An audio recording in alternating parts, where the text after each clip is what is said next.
Very important podcast. Do watch. ఆడవాళ్ళకి puberty కిందగా hit అవ్వడానికి పాలు కూడా రీజన్ అని చెప్పి అంటున్నప్పుడు it was very shocking sir. 7-6 ఉన్న మా క్లినిక్లో 4 సంవత్సరాల అమ్మాయి ముట్టయి 4 years గా రేపటి నుంచి జంతువుల పాలని తాగటం ఆపివేస్తే సంవత్సరంలోపు సగానికి సగం హాస్పిటల్ మూసుకోవాలి. తెల్లాను దాన్ని తింటే రక్తంలోకి గ్లూకోజ్ వరదలాగా వచ్చేసి మీ రక్తం గాఢమవుతుంది. అదే మీరు మిల్లెట్ తిన్నారనుకోండి, గ్లూకోజ్ 5 గ్రాముల కంటే ఎక్కువ రానివ్వదు.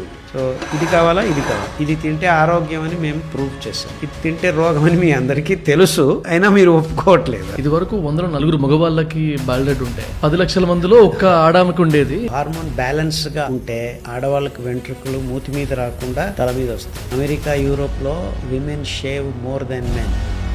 పంజాబ్లో చేయి పెడితే నీళ్లు దొరికేవి, ఇప్పుడు 1000 అడుగులు బోర్ వేస్తే నీళ్లు రావట్లేదు. పర్యావరణ అంశానికి కారణం మీరు తింటున్న ప్రతి ముద్ద, ప్రతి చుక్క అని చెప్పేదానికి నాకు ఏ సందేహము లేదు. అసలు ఫ్యూచర్ ఎలా ఉండబోతుంది? ఇది ఇలాగే కంటిన్యూ అవుతాయి. మనిషి వీర్యకణాలు మాయమైపోతాయి. Sperm cells. పిల్లల్ని పుట్టకముందే రోగాలు తయారు చేస్తున్నామంటే సంథింగ్ ఈజ్ రాంగ్. తన ఆహారాన్ని తప్పుదారిలో తీసుకెళ్తుందని గట్టిగా వేలు చూపించి మాట్లాడుతున్న ఒకే ఒక్క మనిషి ఎవడయ్యా అంటే వాడే millet man of India, Padmashri doctor Khadar Vali గారు.